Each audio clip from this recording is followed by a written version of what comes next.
Hello and welcome to the Astrology and Spirituality show for week commencing the 21st of February with Alyssa and Patrick. Thank you so much for joining us. This week is a contrast in terms of the astrology. We have a glorious link between Neptune, the planet of the ethereal, of the mystique, of higher healing, of spirituality in its home zone of Pisces, which is angling beautifully to Mars on Wednesday and to Venus on Thursday. If you are meeting someone for the first time in a romantic context, that is a very supportive set of influences. If that's not your priority in life, it could be that some kind of connection to someone which comes through the energy and vibrancy of Venus conjoining with Mars has some kind of spiritual or softer or gentle dimension to it. And really we're being asked with that particular set of influences to really listen to our sixth sense.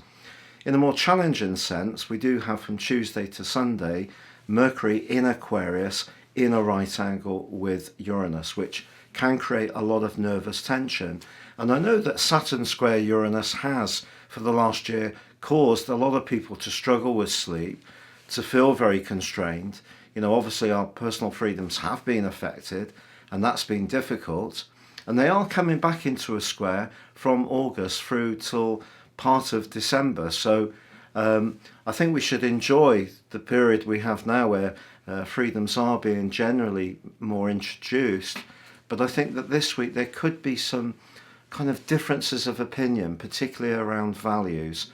Uranus in Taurus about our everyday values, Mercury exalted in Aquarius very much about our higher values. And then also this week, the quarter moon on Wednesday is in Sagittarius, squaring with the Sun in Neptune. This is one of those quarter moons which can amplify or exaggerate. So something can happen that we could really get in a flux about. You know, we could be affected by something that ordinarily we might turn the other cheek to. So the critical thing here is to use that Mercury energy to really dive deep and get to what's really factual. So important not to blow things out of proportion this week. Now, in terms of the Hermetic wheel, where are we up to? Well, for the entirety of this week, we are in the Eight of Cups. And this is about moving on from something that perhaps isn't working, something that we've had to leave behind. We want some sort of emotional or spiritual fulfillment from a particular situation. And so if we're not getting that, we're going to be sort of questioning if it's right. This could be a job, a relationship, a friendship. What are we getting back from it? And it isn't all about what we get, but if it is all give, then we start to feel depleted. And if we think about cups, if the cup is full or empty, it depends on how we are feeling. So we've just got to make sure that there is a balance between what we're giving and what we're receiving this week. Right. Now, I don't think we had, thank you, Alyssa, I don't think we had a word for the week entered this week. So we're going to hit the cookie jar, but a lot of the great words that we've had suggested recently have gone into the jar. So yes, so here let's we have go. a look. So I will give them a mighty shake. I should say these are all the new words. So the old words we have taken out for now. So Patrick will pull a word. Okay. So. Oh, that's lovely. It's from Gillian S. and the word is enlightenment. I really like this idea. I mean, enlightenment can mean that we're reaching a sort of utopia in our spiritual lives if we look at it on a big scale. But I suppose we can be enlightened in a sort of more material or mini scale. Like if we don't know something about a certain situation, perhaps we've even made a faux pas, someone could point something out to us, and from that we become more enlightened in that subject. So I think that it is just being receptive to changing and to growth with this word enlightenment, and also knowing that we're not always right, perhaps. Yeah, that's interesting, isn't it? Because often we can speak with passion with the knowledge that we have at a particular time. I mean, we went for a car trip yesterday because there was a massive storm in Britain on Friday. We're having a mini version of it today on Sunday, but yesterday conditions were more settled. So we went for a little bit of a wander and went to see 3 different beaches. And we'd read all about these beaches on guides, and obviously the shots are mainly on sunny days. And then we were able to experience those beaches for ourselves and how we feel about things. And it's really interesting because, you know, I had a different view on 3 different beaches. Yeah. I know it seems a strange sort of No, that's a really parallel, good analogy. but, you know, I think we feel differently about those beaches now because we went and visited them, engaged with them, and that's given us information which has changed what we obviously didn't know because we hadn't physically seen them, but we had read an awful lot about these different beaches. And you can get it about things like restaurant guides as well, how, you know, a restaurant is absolutely awesome and then you go there and think, well, it was okay. We have to experience things ourselves in life. That's I feel. so true. It's like when a friend says to you, oh, I've met this really new friend, you'll really get on with them, you'll really like them. And, you know, we might do, but we might not. And so... Because it's chemistry. Because it is about chemistry. So we have to sort of discover things for ourselves. And even sort of when we're children and we're being curious and, you know, we might fall off a wall that we're climbing on, but then we know not to do it again. And so maybe enlightenment does go hand in hand with learning. Yeah, that's great. And then the other thing, I suppose, is if we think about what the raw energy of light is, it is sun or it could be fire.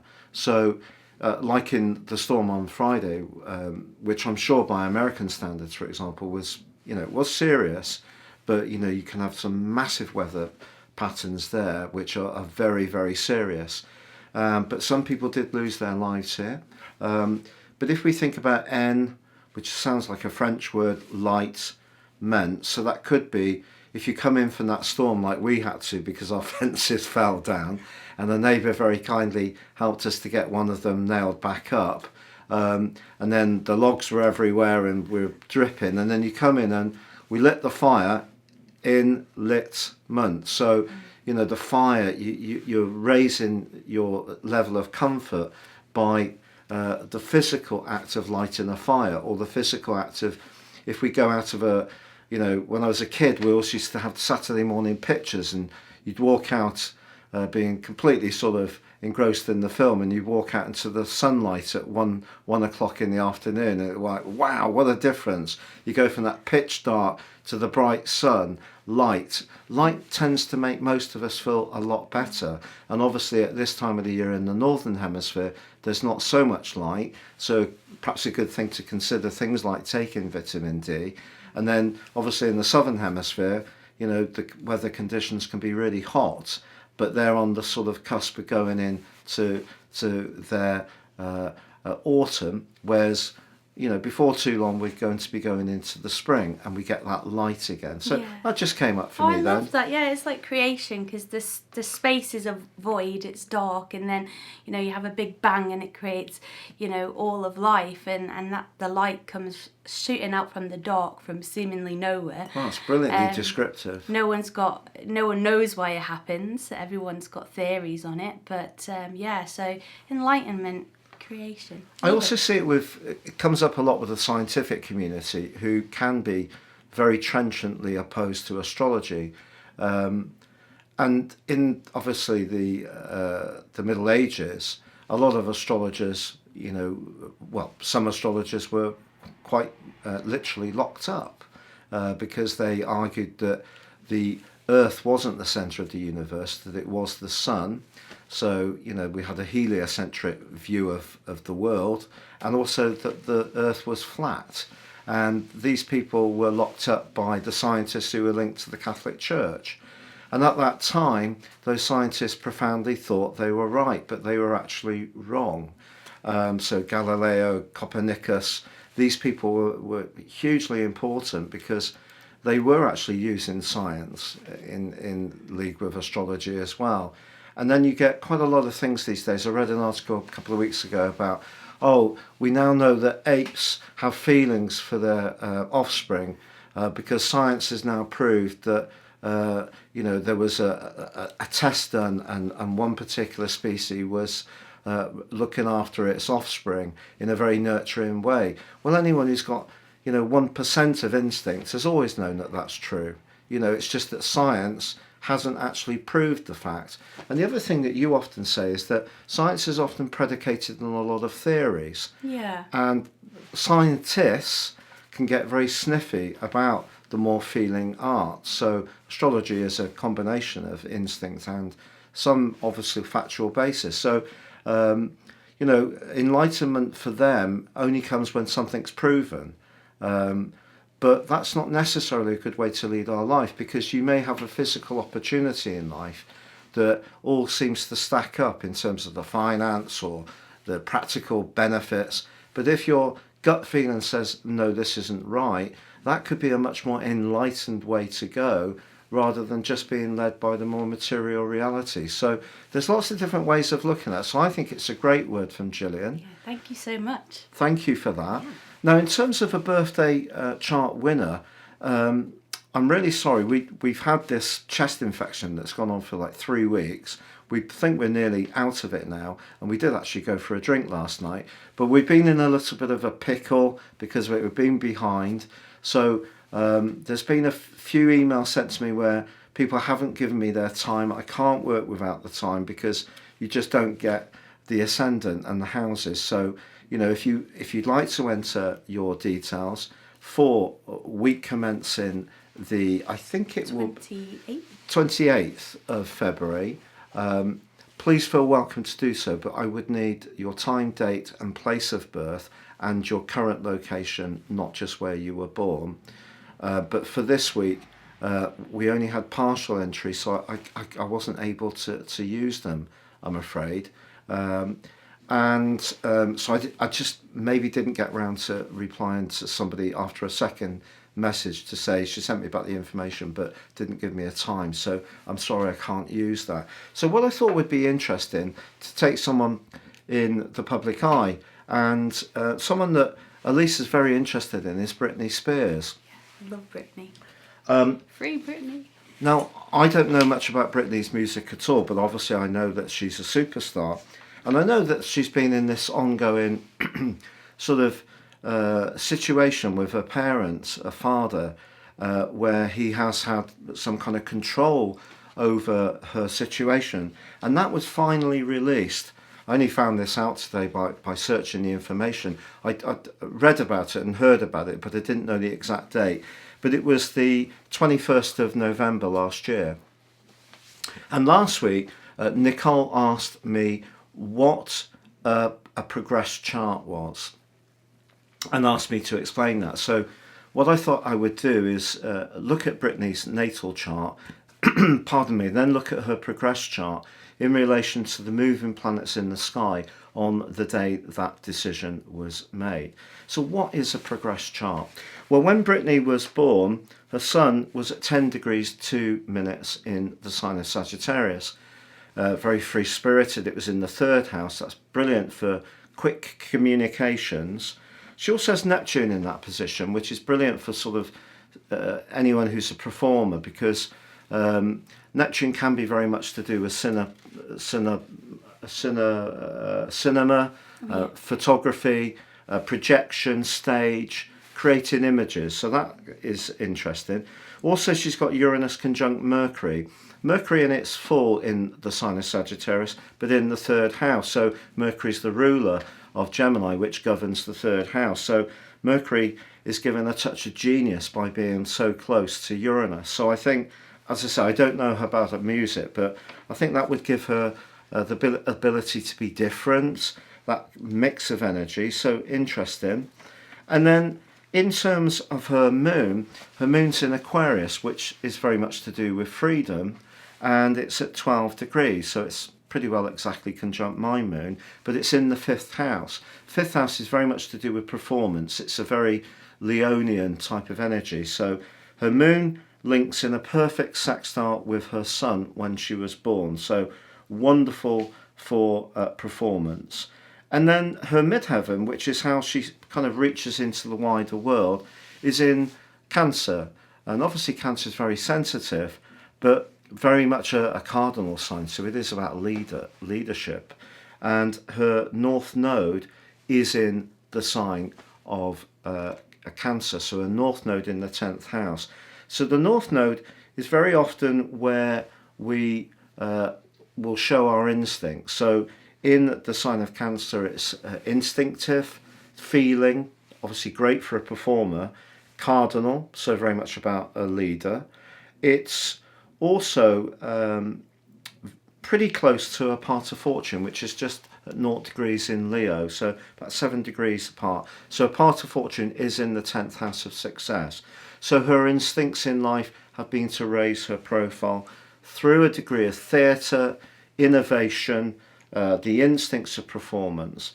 But there's an interesting thing about Britney, because if we take her moon when she was born in Aquarius at that 12 degrees and her sun at 10 degrees, it means the midpoint between her sun and her moon is in Capricorn, and it's at 11 degrees.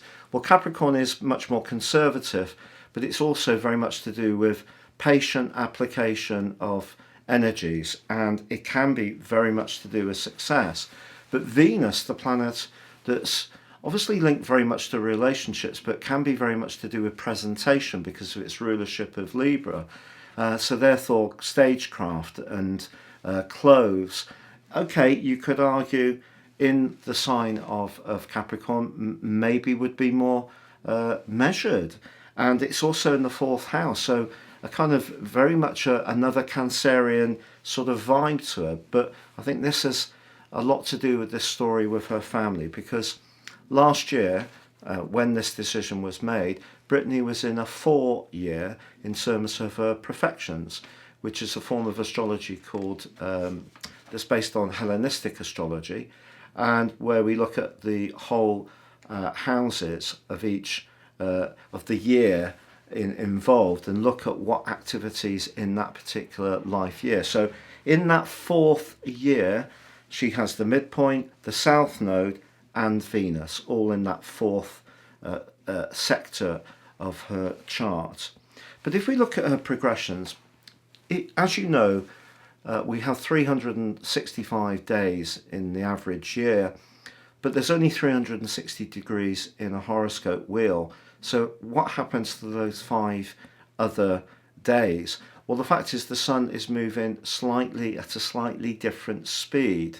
But what we do in progressions, Britney was 40 on her birthday, which was on the 2nd of December 2021, but she was coming right to the end of that 4th perfection year, and her sun had moved forwards basically 41 degrees from when she was born. Because what we do is we take the ephemeris, which is the book of tables that all astrologers use, and we count forwards those 41 days from when she was born and look at where all the planets are. Now, the sun is a more straightforward analogy because of it moving just less than 1 degree per day or per year, but the moon, as every woman knows, moves in progressed astrology every 4 weeks. A degree moves forwards.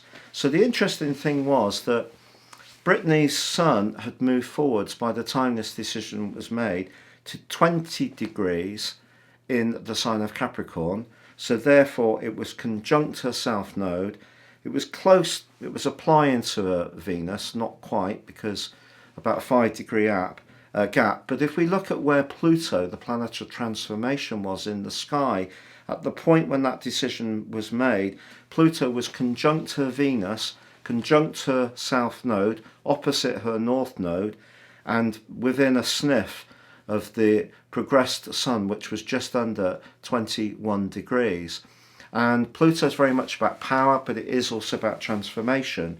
But if we look at her natal chart, Pluto was at 25 degrees Libra. So while she's been going through these struggles that have become much more to the fore over the last few years, we can see that her ascendant is 2 degrees Libra, and because Pluto moved into Capricorn in 2008, pretty well this drama has been playing out for her since then, because for the last 11 years she's had Mars, the planet of passion, in the sign of Libra. She's got Saturn there at 19 degrees, and also that natal Pluto, and they've all been affected by the move in Pluto in the sky, which, guess what, pretty well since 2010, has been in her fourth house of home and family. So when this decision was made, Pluto, the planet of change and transformation, in her fourth house. Isn't that incredible?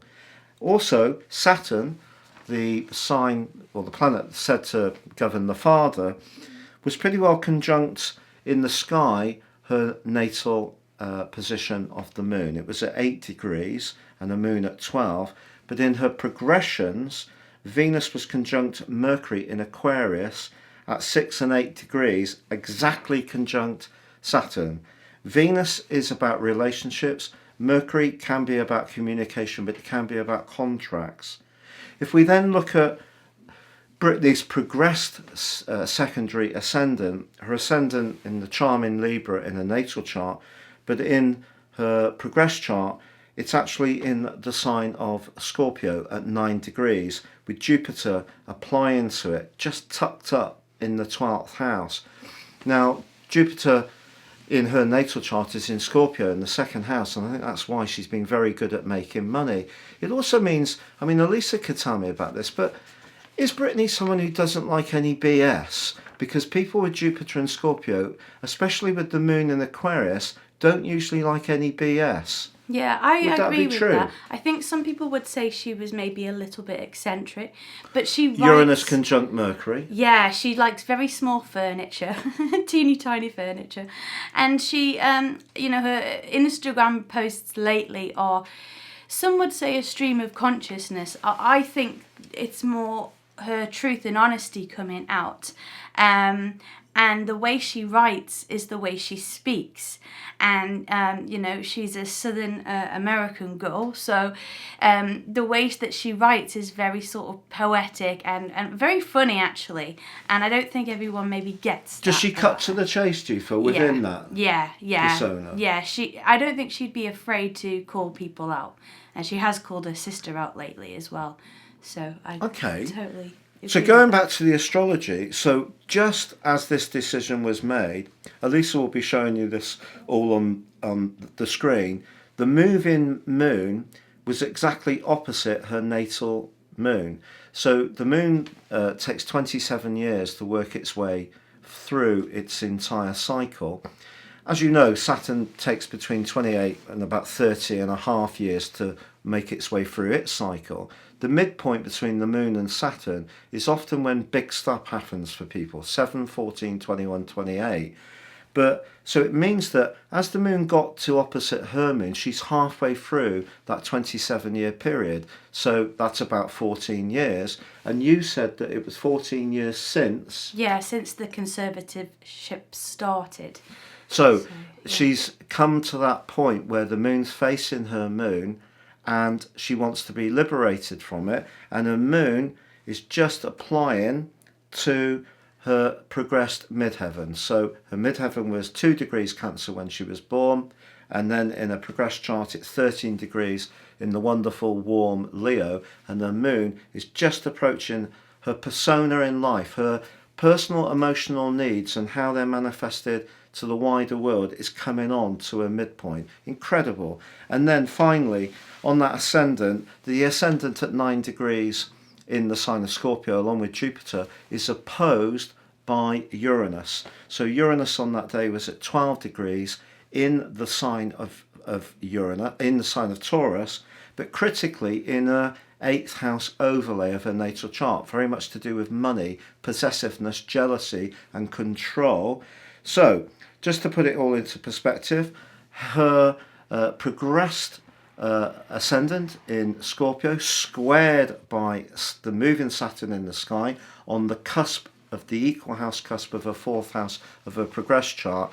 So she finds a reward from the control that's been applied to her. Saturn often does this. It moves across a key point or cusp and brings a reward. A lot of YouTube astrologers see Saturn and Jupiter in very binary terms. Saturn's evil, rubbish. Jupiter brings all the rewards. It just isn't as simple as that. And so I think Saturn gave her the determination to really see this through. And also Uranus can be about releases and shaking off control and it's right on her 7th house cusp of her progressed chart, and that's when she created her freedom.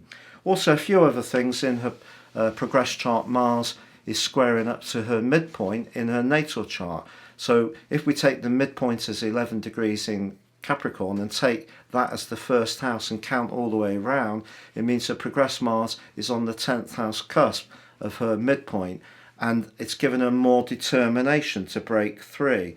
And obviously the fact that, Saturn and Pluto in her chart were in her first house, so she's had to really fight for what she wants. It just so happens there's another form of astrology called Draconic, which is very much to do with the spiritual and soul journey that we have in life. And incredibly, her moon in her Draconic chart is exactly conjunct her natal Saturn, and Pluto's on her midheaven. So that's the power of her father. So she's reached this point of transformation when Saturn was progressing over her natal moon. And a lot of people would just look at transits in astrology, look at that moon, look at Uranus, and that would be the end of their investigation. But you can see through progressed astrology, we gain so many more insights as to why these timings happened as they did. And also there's other forms of astrology like Draconic, like directions, which I can talk about another time with you, that I didn't really have time to investigate. But I thought for this person, this is a joyous moment of release. And she's really worked hard at her career. And I think everyone's got a lot of respect by the way she's tried to kind of care about her father. Is that right? Yeah, I think she's a family person, and I think for anyone who goes through this, makes it worse, because when you're so family orientated in life, you don't want to step away from people, but sometimes you might have to, and sometimes things are worth working on. So it's finding that balance, but I think she's done what's right for her. I really enjoyed her astrology, I must say. Oh, thank you so much. I've never looked at it before. As I said, I really don't know anything about her. I'm usually a bit more attracted towards political figures. But, maybe I can, once we get a bit more settled, I can, get into doing more analysis of public figures like Britney. So thank you so much for bearing with me, because obviously it is a bit complex. So just to give you a little bit of a summary, so progressions is where we take the ephemeris, the book of tables, we count forwards 40 degrees to her birthday as it was on the 2nd of December last year, and that was her 4th life year. She's now in her 5th life year, which obviously she has a moon in, which is very expressive, joyful, very much to do with demonstrativeness and affection. So she's in that 5th year now. But just as she did, the sun had moved forwards to just under 21 degrees in Capricorn from the 10 degrees in Sagittarius. Her moon had moved to about 10 degrees Leo. Some of the planets, like for everyone, are going retrograde at certain times of the year, so they can actually reverse back. The North Node is often retrograde, so those can reverse back further within those 40 years of a person's life. And so it's the ascendant, the sun and the moon, which you look at first in an analysis, but obviously some things, like you could see in her situation, that move in Venus and Mercury was really giving her a voice, and Saturn gets on it, so that gives her a more serious voice, and that's how we get the leverage with astrology in a positive way. So I think your question, Nicole, it's you asked about progressions, but you also asked what should you be watching, and I think in terms of your personal, your own personal chart and astrology, to get either your own chart or to have a reading would be, for you specifically. But I think in terms of what you're watching on YouTube, I feel that you would just stick to what maybe you have been watching. Yeah, the sun and the ascendant. But it can vary for each different person. For example, in my progress chart, the sun moved into Aries about 5 years ago, and there's been massive changes in my life since then, because for the 30 years before then, it was progressing through the sign of Pisces. But because my chart has a lot of 4th house, like Britney's, but mine's the moon, Venus, Chiron, which is, that's quite tricky in the 4th house. Also, the IC itself, of course. And So you're talking about someone who enjoys quiet and being at home anyway. So the progressed sun in Pisces essentially made me a hermit for 30 years. Once it moved into Aries, it gave me the get-go to actually sort of try to be much more initiating in my approach to things. Now, some people didn't like that because it meant that I was finding my voice much more because of the fire of Aries. So, progressions, particularly on the sun and the moon and the ascendant, are very, very powerful indeed. I should just say the way directions works, that basically takes the same model as the sun, but applies that to every planet. So they all move forwards, but when we analyse them, we only take into account the eighth harmonic. So in other words, squares, oppositions and conjunctions. But directions are very, very powerful as well. But the sun and in progressions and directions is exactly the same. So knowing where your progressed sun is at is a good thing to do, for sure.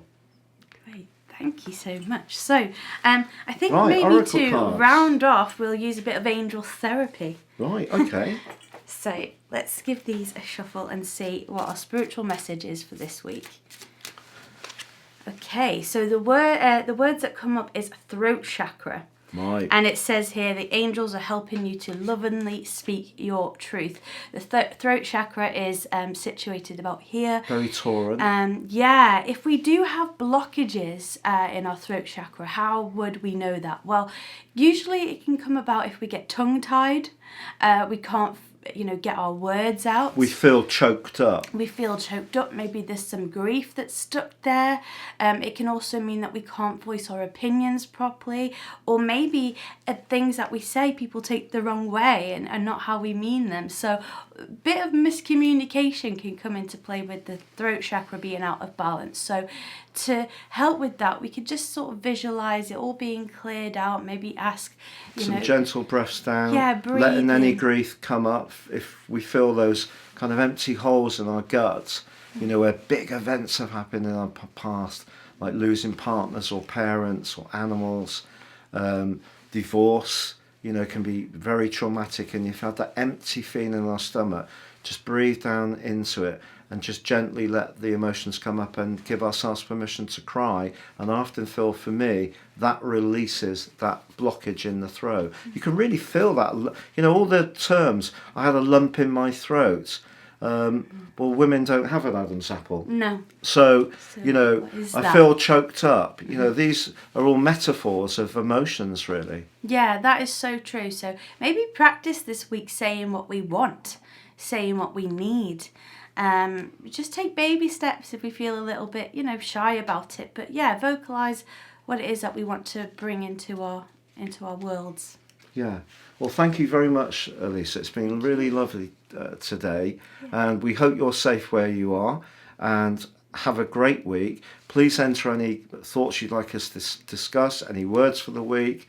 If you'd like your birth chart read, if your birthday's from week commencing the 28th of February into the early part of March, please let me know. And thank you for all your kind comments, your subscriptions, and our patrons. And for now, take care, all the best from the 18, and it's goodbye from me. And goodbye from me.